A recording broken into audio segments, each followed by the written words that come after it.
नमस्कार दोस्तों, स्वागत है आप सभी का आपके अपने YouTube चैनल जैनी एजुकेशन पे, जहां पर आपको मिलेगी दवाइयों के बारे में संपूर्ण जानकारी।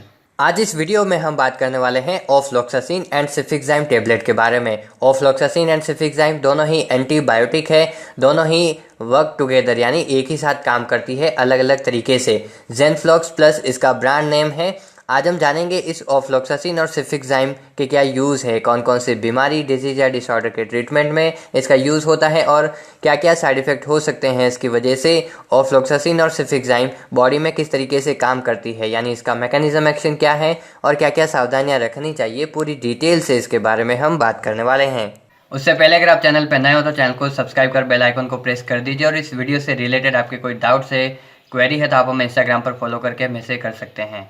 आइए जानते हैं इस ड्रग के क्या यूज़ हैं, कौन कौन सी बीमारी, डिजीज या डिसऑर्डर के ट्रीटमेंट में इसका यूज़ होता है। जेनफ्लॉक्स प्लस 200 टेबलेट, जिसके अंदर ऑफ्लॉक्सासिन और सिफिक्साइम दोनों ही एंटीबायोटिक होती है कॉम्बिनेशन में। इसका उपयोग बैक्टीरियल इन्फेक्शन के ट्रीटमेंट में होता है, यानी बैक्टीरिया की वजह से अगर इन्फेक्शन हो जाता है तो उस इन्फेक्शन को ये दूर करती है, बैक्टीरिया की जो ग्रोथ होती है उसको ये रोकती है।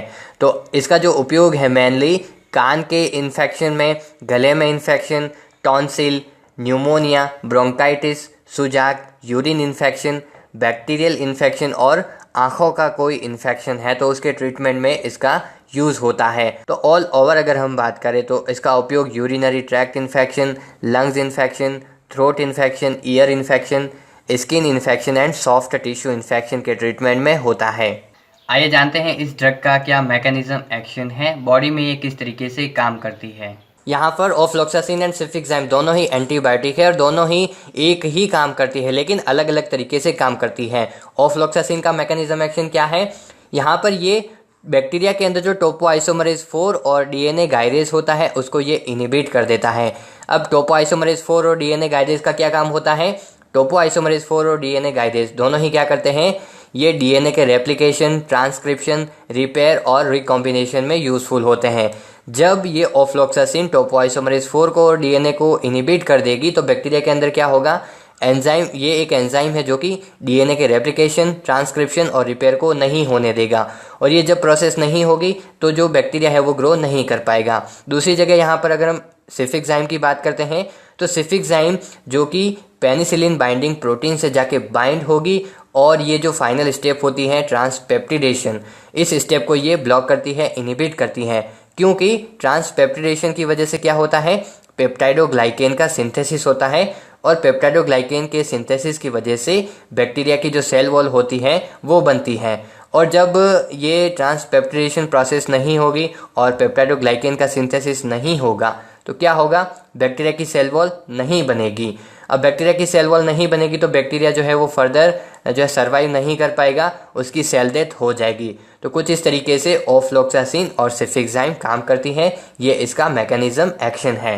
अब इस जेनफ्लॉक्स प्लस टैबलेट के बारे में और डिटेल से देख लेते हैं। इसके अंदर ऑफ्लॉक्सासिन एंड सिफिक्साइम एक्टिव इंग्रेडिएंट है और जेनफ्लॉक्स प्लस इसका ब्रांड नेम है।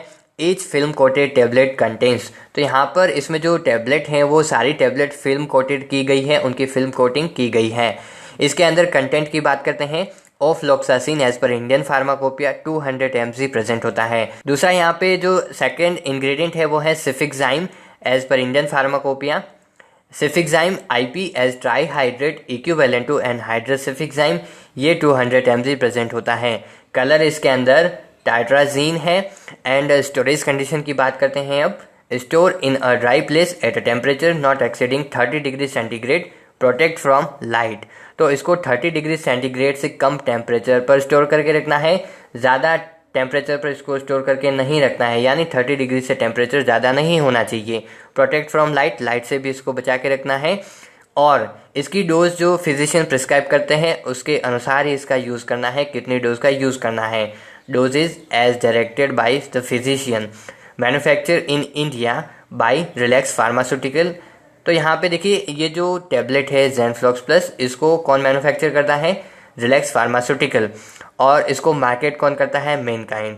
अब देखिए ये जो टेबलेट है ये शेड्यूल H1 की ड्रग है।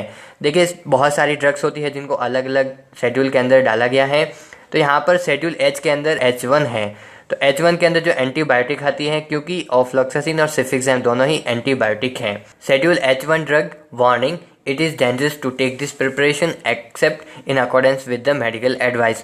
तो आपको कोई भी दवाई बिना डॉक्टर की सलाह के और प्रिस्क्रिप्शन के नहीं लेनी है। जो रजिस्टर्ड मेडिकल प्रैक्टिशनर आपको एडवाइस देते हैं, फार्मासिस्ट एडवाइस देते हैं, उसके अनुसार ही इसका यूज़ करना है।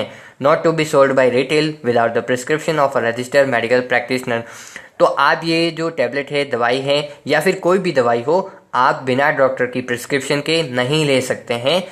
और एक ही बात कहना चाहूँगा दोस्तों, आपको कोई भी दवाई बिना डॉक्टर की सलाह के और प्रिस्क्रिप्शन के नहीं लेनी है। आप एक बार फार्मासिस्ट से भी कंसल्ट कर सकते हैं, डॉक्टर से भी कंसल्ट कर सकते हैं कोई भी दवाई यूज़ करने से पहले, वरना आपके लिए डेंजर हो सकता है।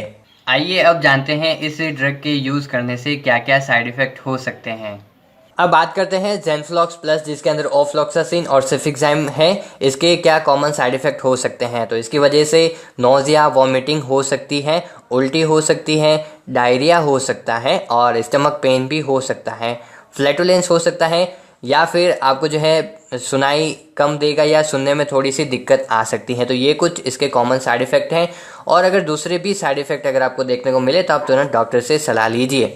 और अब बात करते हैं किन किन लोगों को इस टैबलेट का यूज़ करने से पहले सावधानियां रखनी चाहिए। तो जो प्रेग्नेंट वीमेन हैं, ब्रेस्ट फीडिंग मदर्स हैं, और किडनी से रिलेटेड किसी को भी कोई डिजीज़ है, लीवर से जुड़ी कोई समस्या है किसी को भी, तो उन लोगों को इस टैबलेट का यूज़ करने से पहले डॉक्टर से सलाह लेनी है और सावधानियां भी रखनी है।